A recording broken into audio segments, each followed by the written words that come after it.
हिंदी के प्यारे बच्चों, आइए आज हम लोग संज्ञा के पश्चात सर्वनाम पढ़ लिया जाए कि सर्वनाम किसे कहते हैं, है ना? क्योंकि हम लोग संज्ञा पढ़ चुके हैं और सर्वनाम पढ़ लिया जाए तो संज्ञा और सर्वनाम दोनों हो जाएंगे, ना? तो आइए प्रारंभ किया जाए। आप चैनल सब्सक्राइब कर लीजिए। यदि आप चैनल पर पहली बार आए हैं तो चैनल को सब्सक्राइब कर लीजिएगा, बेल आइकन दबा लीजिए, अपने मित्रों को भी शेयर कर दीजिए। आइए पढ़ा जाए सर्वनाम।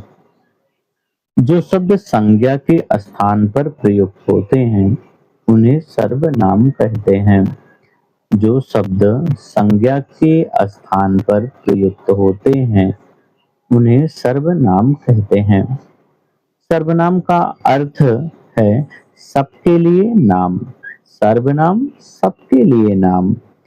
सर्वनाम सभी प्रकार के नामों के स्थान पर प्रयोग किया जाता है, इसीलिए संज्ञा के समान ही ये विकारी शब्द होते हैं, ना? सर्वनाम सभी प्रकार के नामों के स्थान पर प्रयोग किए जाते हैं, इसीलिए संज्ञा के समान ही ये विकारी शब्द होते हैं। जैसे तुम, तुम्हारा, तुम्हारे, मैं, मेरा, मुझे, हम आदि। आइए सर्वनाम के यदि भेद देख कहा जाए तो सर्वनाम के 5 और कितने 6 भेद हैं। सर्वनाम के कितने भेद हैं? तो 6 भेद हैं। आइए चित्र के माध्यम से भी देखिए, यहाँ आपको समझाया गया है, बताया गया है कि आप चित्र के माध्यम से भी समझ सकें, जिससे हमारा ज्ञान अस्थायी हो सके। तो पहला है पुरुषवाचक सर्वनाम। पुरुषवाचक सर्वनाम, निश्चयवाचक सर्वनाम, अनिश्चयवाचक सर्वनाम, प्रश्नवाचक सर्वनाम, संबंधवाचक सर्वनाम और निजवाचक सर्वनाम। तो पहला आपका है पुरुषवाचक सर्वनाम। इसमें बोलने वाले अर्थात वक्ता, सुनने वाले अर्थात श्रोता या किसी अन्य व्यक्ति जिसके विषय में बात की जाए ना, के लिए जिन सर्वनामों का प्रयोग होता है उन्हें पुरुषवाचक सर्वनाम कहते हैं। जैसे जैसे मैं सेब खा रहा हूं, तुम सेब खाओगे, वह सेब नहीं खाता, वह सेब नहीं खाता। तो इस प्रकार से कई शब्द आपके हो जाते हैं। जिस सर्वनाम से बोलने वाले, सुनने वाले या जिसके विषय में बातें की जाए उसका बोध होता है तो उसे पुरुषवाचक सर्वनाम कहते हैं। जिस सर्वनाम से बोलने वाले, सुनने वाले या जिसके विषय में बातें की जाए उसका बोध होता है तो उसे पुरुषवाचक सर्वनाम कहते हैं। आइए पुरुषवाचक सर्वनाम के भेद यदि कहा जाए तो पुरुषवाचक सर्वनाम के 3 भेद हैं। पहला यानी का, उत्तम पुरुष, मध्यम पुरुष, अन्य पुरुष। उत्तम पुरुष किसे कहते हैं? बोलने वाला व्यक्ति जिन सर्वनामों का प्रयोग स्वयं के लिए करता है वे सर्वनाम उत्तम पुरुषवाचक सर्वनाम कहलाते हैं। बोलने वाला व्यक्ति जिन सर्वनामों का प्रयोग करता है वे सर्वनाम उत्तम पुरुषवाचक सर्वनाम कहलाते हैं। मैं, हम, मुझे, हमें आदि, ना? जैसे उदाहरण के लिए यदि कहा जाए कि मैं बाजार जा रहा हूँ, मैं बाजार जा रहा हूँ, मुझे एक पुस्तक खरीदनी है, हम सब उस पुस्तक को पढ़ेंगे। इन वाक्यों में प्रयुक्त सर्वनाम में मुझे, हम उत्तम पुरुषवाचक सर्वनाम हैं। मध्यम पुरुष में क्या होगा? बोलने वाला सुनने वाले के लिए जिन सर्वनामों का प्रयोग करता है, बोलने वाला सुनने वाले के लिए जिन सर्वनामों का प्रयोग करता है, वे मध्यम पुरुषवाचक सर्वनाम कहलाते हैं। जैसे तुम, तुम्हें, आप, ना। जैसे कल घर तुम कल मेरे घर आना, तुम्हें अध्यापक ने बुलाया है, आप क्या कर रहे हो, ना। इन वाक्यों में प्रयुक्त सर्वनाम तुम, तुम्हें, आप मध्यम पुरुष वाचक सर्वनाम हैं। प्यारे बच्चों, अगला आपका है अन्य पुरुष। अन्य पुरुष वे हैं बोलने वाले जिसके विषय में बातें करते हैं या कुछ कहता है, वे अन्य पुरुषवाचक सर्वनाम कहलाते हैं। वह, वे, उसने, उन्होंने, ना।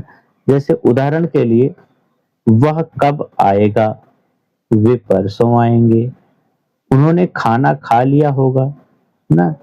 इनमें प्रयुक्त सर्वनामों में यदि कहा जाए तो वे, उन्हें, वह पुरुषवाचक सर्वनाम है। प्यारे बच्चों, आप पुरुषवाचक सर्वनाम के भेदों का एक बार स्क्रीनशॉट ले लीजिए, उसके बाद फिर आगे बढ़ा जाए। चलिए आगे आया जाए। निजवाचक सर्वनाम, चित्र के माध्यम से भी आप समझ सकते हैं, ना। बस्ता उठाकर देखो, यह कितना भारी है, निश्चयवाचक सर्वनाम है, ना। दूसरा, हमारी कलम यह नहीं वह है, हमारी कलम यह वह नहीं है। इसमें क्या होता है, इन वाक्यों में प्रयुक्त यह और वह, यहाँ और वहां निश्चय सर्वनाम हैं, ना। आइए परिभाषा देख लिया जाए। इसे कहते हैं, जिस सर्वनाम शब्द से किसी पास या दूर की प्राणी या वस्तु का बोध होता है, उसे निश्चयवाचक सर्वनाम कहते हैं। जिस सर्वनाम शब्द से किसी पास या दूर की प्राणी या वस्तु का बोध होता है, उसे निश्चयवाचक सर्वनाम कहते हैं। उसे निश्चयवाचक सर्वनाम कहते हैं। एक विशेष पॉइंट देख लीजिए आप, क्योंकि वह सर्वनाम दोनों में होता है, निश्चयवाचक और पुरुषवाचक सर्वनाम दोनों में होता है। वह सर्वनाम का प्रयोग पुरुषवाचक सर्वनाम और निश्चयवाचक सर्वनाम दोनों रूपों में होता है। जिस वाक्य में बोलने वाले विषय में बातें कर रहा है, उसके लिए यदि वह का प्रयोग होता है तो वहां पुरुषवाचक होता है, और यदि वह सर्वनाम किसी निश्चित संज्ञा के बदले प्रयुक्त होता है, यदि वह सर्वनाम किसी निश्चित संज्ञा के बदले प्रयुक्त होता है तो वहां निश्चयवाचक सर्वनाम होता है। तो वहां क्या होगा, निश्चयवाचक सर्वनाम होगा। यदि उदाहरण के लिए कहा जाए, राम ने बताया मोहन बीमार है, इसलिए वह विद्यालय नहीं आएगा, मेरी पुस्तक वह है, ना। तीसरा आपका है कि अनिश्चयवाचक सर्वनाम। अनिश्चयवाचक सर्वनाम में कोई भी बात निश्चित नहीं होती है। जैसे उदाहरण के द्वारा आप समझ सकते हैं। उदाहरण आप देखें तो दरवाजे पर कोई खड़ा है, दरवाजे पर कोई खड़ा है, लगता है किसी ने पुकारा है, पानी में कुछ गिर गया है, पानी में कुछ गिर गया है, यह निश्चय नहीं है, ना। तो आइए परिभाषा देख लिया जाए कि जिन सर्वनामों से किसी निश्चित व्यक्ति या वस्तु का बोध नहीं होता है, यानी किसी निश्चित व्यक्ति या वस्तु का बोध नहीं होता है, वो अनिश्चयवाचक सर्वनाम कहलाते हैं। आइए अगला चौथा देखा जाए, प्रश्नवाचक सर्वनाम। प्रश्नवाचक सर्वनाम में यदि आप देखें तो यहाँ पिता अपने पुत्र से पूछ रहा है कि क्या चाहिए, माता अपने पुत्र से माता अपने पुत्र को आवाज दे रही है। यहाँ यहाँ ये इस चित्र में दिखाया गया है कि दरवाजे पर कौन खड़ा है ना। आइए, आपको क्या चाहिए? आपने किसे आवाज दी? दरवाजे पर कौन खड़ा है ना। दरवाजे पर कौन खड़ा है? तो उपर्युक्त वाक्यों में आए क्या, किसे और कौन शब्दों का प्रयोग किसी वस्तु या व्यक्ति के स्थान ना किसी वस्तु या व्यक्ति के विषय में पूछने के लिए प्रयोग किया गया है। और यदि परिभाषा कही जाए तो क्या लिखा जाए? तो यहाँ होगा, जिन सर्वनाम शब्दों का प्रयोग प्रश्न पूछने के लिए किया जाता है प्रश्नवाचक सर्वनाम कहलाते हैं। जिनका प्रयोग प्रश्न पूछने के लिए किया जाता है प्रश्नवाचक सर्वनाम कहलाते हैं। पांचवा देखा जाए तो यहाँ संबंधवाचक सर्वनाम, जो बोओगे सो काटोगे। जो लोग पेटू होते हैं वे स्वस्थ नहीं रहते हैं। वहीं तीसरे चित्र में जैसा करोगे वैसा भरोगे। इन शब्दों में जो, सो, जो, वे, जैसा, वैसा ना आदि सर्वनाम संबंधवाचक सर्वनाम कहलाते हैं। यदि परिभाषा कही जाए तो जो सर्वनाम शब्द वाक्य में आए, जो सर्वनाम शब्द वाक्य में आए दूसरे सर्वनाम शब्दों से संबंध बताते हैं। दूसरे सर्वनाम शब्दों से संबंध बताते हैं संबंधवाचक सर्वनाम कहलाते हैं। संबंधवाचक सर्वनाम कहलाते हैं। और छठा यदि कहा जाए तो निजवाचक सर्वनाम है।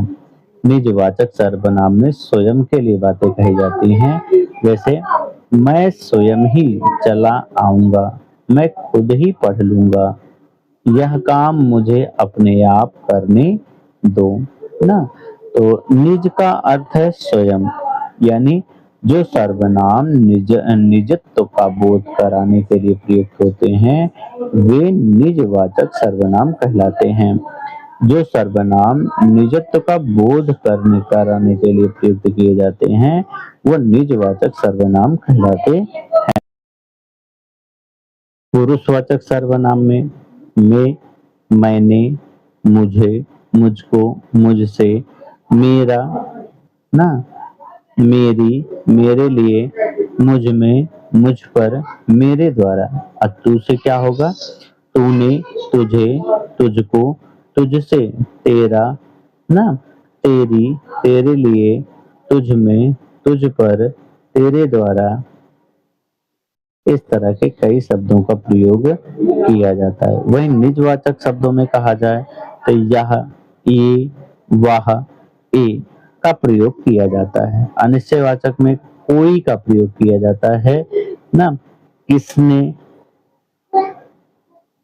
किसको, किससे, किसका, किसके, किसकी, किसके लिए, किसमें, किस पर ना, किसके द्वारा। और बहुवचन में वही कहा जाए किन्हीं के, किन्हको, किन्हसे, किन्हका, किन्हके ना। इन शब्दों का प्रयोग बहुवचन के लिए किया जाता है। वही प्रश्नवाचक में कहा जाए तो कौन, एक वचन के लिए किसने, किसे के, किसको, किससे, किसका के लिए प्रयोग किया जाता है। और बहुवचन में यदि कहा जाए ना कौन का प्रयोग किन्होंने, किन्हें, किनको, किनसे का प्रयोग बहुवचन में किया जाता है। उसी तरह यदि संबंधवाचक सर्वनाम में कहा जाए तो जो एक वचन में भी प्रयोग किया जाता है और बहुवचन में भी। जिनसे, जिसे, जिसको, जिससे तो एक वचन में इनका प्रयोग किया जाता है। वहीं बहुवचन में जिन्होंने, जिन्हें, जिनको ना, जिनसे, जिनका आदि शब्दों का प्रयोग बहुवचन के लिए किया जाता है।